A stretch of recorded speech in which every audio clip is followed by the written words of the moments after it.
In this video, I got two spec key comics to show off to you guys, one for the short term and one for the long term. Ladies and gentlemen, welcome back to another video with Swaggle Haas. I hope you all are having a wonderful St. Patrick's Day. And as you can see, I am wearing my green She-Hulk pin in the spirit of the holiday for today's video, which is, of course, me talking about two recent spec book pickups that I had, one for the short term and one for the long term. And in this video, I'm going to show off these books, and then kind of later on in the video, I kind of want to ask the question, how far out should we spec? Because I have two books here that, are short term and long term specs, but really, the question to me is, how far out should we be looking for these types of spec books, and what might be the best time to spec on a book for those massive gains? But before I get into the video, if you guys could drop me a like or a comment or subscribe if you're enjoying the content, help support the channel, doing those things, I would appreciate it. But let us get into this video here today. I was at the LCS just the other day, kind of browsing around, looking at some new comic books, and I ended up picking up two books that I thought were pretty cool. And then, kind of thinking about them, I realized that one here is a nice little spec book for the short term, and one is a nice little spec book for the long term. And let's start with our short term spec first.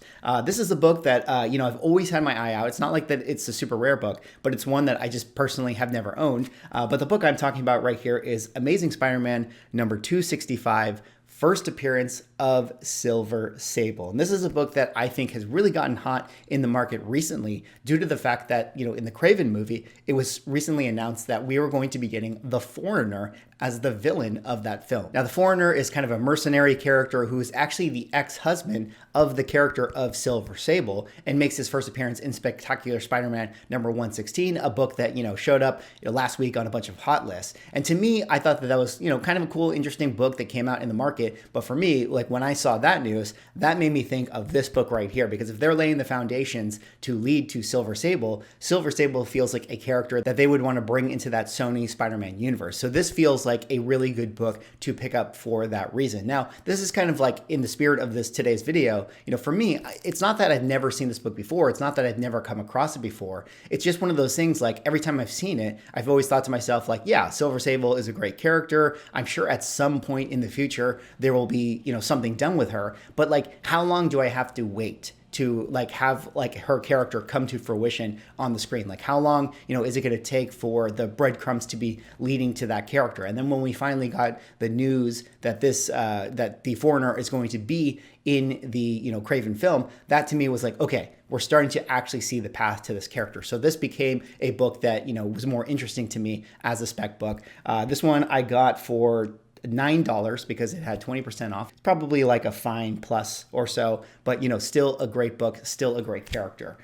So that is my short-term spec, which brings us to the long-term spec that I also was able to pick up at my LCS the other day. And this one right here is one that I actually talked about in a video with Bryce Comics, one of our first collaborations where we were talking about kind of undervalued books. And this one right here is Fantastic Four number 36, First Appearance of Medusa and first appearance of the Frightful Four. I absolutely love this cover. I mean, anytime you can get a Silver Age Fantastic Four, I feel like it's always going to be a good pickup, but especially if you can get one with a little bit of that key factor, which is, of course, the Medusa factor and the Frightful Four factor. But this is one that I think is really interesting because it feels like, yes, this is a good key book to spec on, like one that feels like, yeah, now that we're going to bring in the Fantastic Four into, the MCU, all of their keys definitely seem attractive as spec buys. But, the question to me is like, how long is it going to take for us to build up to, say, Medusa and the Inhumans? Or how long is it going to take for us to build up to a team like the Frightful Four? It's like, certainly we're not going to be able to introduce the Fantastic Four right away and then immediately get the Frightful Four in that film. Like, maybe that's something that we could see in Fantastic Four number 2 or number 3 or whatever the case is. And even with Medusa, like, how long is it going to take for her to, be brought into the MCU? Like, maybe they can bring in Black Bolt with the Doctor Strange film and they can sort of tease the Inhumans in Ms. Marvel, even though it doesn't seem like that's where they're going with it. But like, we're talking like multiple years years in order for us to see Medusa, on the screen in some kind of way. So the question is, if you're in the market for a book like this, let's say you want to spec hard on Medusa, like when is the right time to aggressively go after this book? Now, for me, my thing is I always say, let books find you. So I always just say kind of let it come. And that's what I did with these two books. It's not that I went and bought them off of eBay. They just happened to be at my LCS and I found one for $9 and then this one I got for $70. So to me personally, as far as spec books are concerned, I always sort of leave it up to fate or chance for books that I come across. But it is interesting to kind of look at the numbers and see if we can make a determination for when to spec on books. And so I'm going to kind of pull up two books in the spirit of St. Patrick's Day here, and that's going to be Savage She-Hulk #1 and Avengers #8. Two characters, She-Hulk and Kang, that are green characters, so in the spirit of the holiday. And let's kind of take a look at some of their books and what they've kind of done recently in terms of like the market, and see if we can make a determination of when it would have been the better time to sort of spec on a certain book. So one of the things I think is interesting about Avengers #8 is that the first time we really got movement for this book was when this Deadline article came out. Jonathan Majors joins Marvel Cinematic Universe, lands major role in next Ant-Man movie. This was an article that came out on September 14th of 2020. So when we originally got this announcement, this is definitely something that had a lot of movement in the market as a result of that. So let's go down to the 3.5 grade because we're looking at volume here. This has one of the higher sales. Low grade tends to move more often because it's easier to sell this book. And if we go back to that kind of date range, we can see right here, this is where we got that big kind of uptick in sales. So we had the announcement that Majors was going to be playing him in September/October around this time. And then so before that, we can see the values for this book selling around the $256 range in August of 2020. We move up past the announcement and now it shoots up to $385. So I am not a mathematician, but if I do, the quick calculation in my head, we're looking at about 30 to 35% of a gain for this book immediately after the announcement of Jonathan Majors. So pretty good overall. But let's kind of like flash forward a little bit into 2021 and we get this kind of comic book boom like lift for this book. But let's take a look kind of where Kang made that premiere in Loki. And that was around July or August is when we got the reveal of Jonathan Majors as Immortus. Now normally it would be better to kind of analyze a trailer of Kang the Conqueror, but effectively the way that he was introduced kind of was a trailer in that moment, in so much as it was a surprise reveal and everybody went nuts for this book. So this book kind of shot up to around that $1,000 range, but then had a little bit of its correction. So let's kind of like evaluate it for where it corrected back to, which is around the $819 range or around the $800 range, generally speaking. Let's say that you bought in at $500. So you're in 2021, Kang is coming, Jonathan Majors is coming, you buy this book for $521 before Loki. We get that quote unquote trailer aspect to this character, and then it shoots up to $800. Again, if I do the calculation, generally speaking, that is roughly around a 35 to 30% gain. I mean, if we're thinking that this book is like, say at the $500 level, it shoots up to 800, maybe a little bit more than that, like 35 to 40%. But overall, in both circumstances for this book, first appearance of Kang the Conqueror, roughly about the same amount of gains in both situations. Obviously, maybe slightly more when we saw him in Loki. So let's go over now to Savage She-Hulk #1, which of course is the first appearance of the She-Hulk character. We got the original announcement that Tatiana Maslany is going to be playing her on September 17th of 2020. And I don't have it pulled up for you guys, but it was August 19th of 2019 when Marvel officially announced that they were going to be doing a She-Hulk show. So let's kind of take a look at the 9.8s here and see if we can make a determination of how they jumped in the market with those announcements. So here we are in July of 2019. This is a month before we're going to get the announcement of She-Hulk.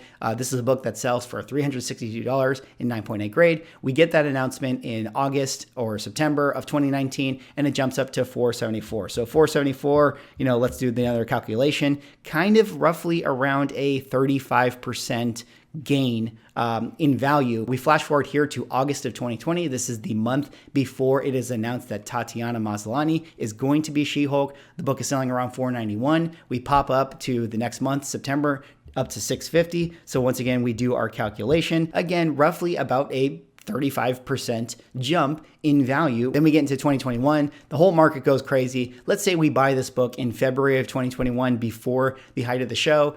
Here's a sold price for $850. It pops up all the way, because everyone's going crazy, but dips back down. So I kind of feel like we need to kind of think about it more of like, okay, where is the book now versus before 2021? Maybe we got a little bit of a tease of the visuals. So now it's a book that sells around the $1,031 range. What do we say? We had it at $850, so $131, and we once again do our calculations. And this one is not as much of a gain overall. We're talking about like a 20% to 25% gain in this particular long stretch over the course of 2021. Now, it is fair to say that we haven't really gotten a trailer for She-Hulk, so we haven't really gotten that massive hype for the character. So it would be interesting to see where the book's values jump to once we do get that kind of visual. But, and just kind of quickly looking at these numbers, and of course, guys, this is not a perfect science. This is just me kind of, spitballing with you guys here. But it is interesting to see that, generally speaking, when you get these kind of announcements of casting or trailer or a show announcements and things like that, typically you've seen these kind of slow and steady, anywhere from 30 to 40% gains, and it feels pretty consistent across the board overall. So when I think back to the question of how far in advance should you spec on a character, there's really a couple things you need to consider when you ask yourself this question. On the one hand, obviously, the earlier you buy a book and the longer you're willing to hold it, the more potential value you have to gain. I mean, it's like, investing in the stock market, time in the stock market is better than timing the stock market, as they say. But if we're looking at, things like, buying characters that have no, breadcrumbs leading to them appearing in the MCU, like the Frightful Four, like if I'm speccing on Pace Pop Pete, I mean, what are the chances we're going to be getting the Frightful Four? I might be holding these books for many years before they actually start to, pop up in the market. And I could have probably used that money and put it into other places before I needed to be parking it into these books right here. So I think you have to kind of evaluate those questions. And I think actually what we see, because you see these 30% gains, is that, buying books after sort of the rumor of the character might actually be a attractive way to spec on certain things, because once you hear that like Jonathan Majors has been cast in the MCU as Kang, that might be the best time to buy a book, because you know that it's actually going to be paying off, say, within the next year or two. And you will still feel those 30% gains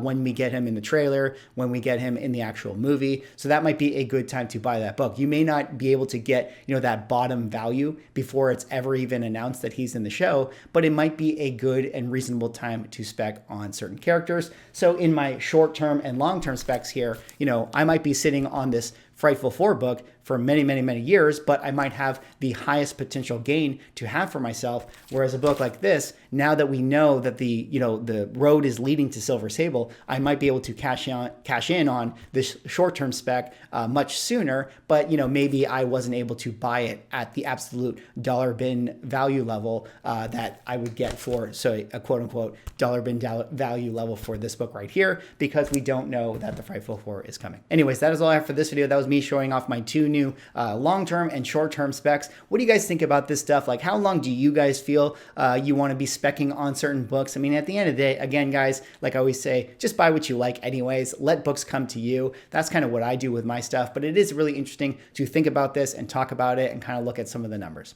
Anyways, that's all for this video. Drop me a like, comment, subscribe if you're enjoying the content, and I will see you in the next one.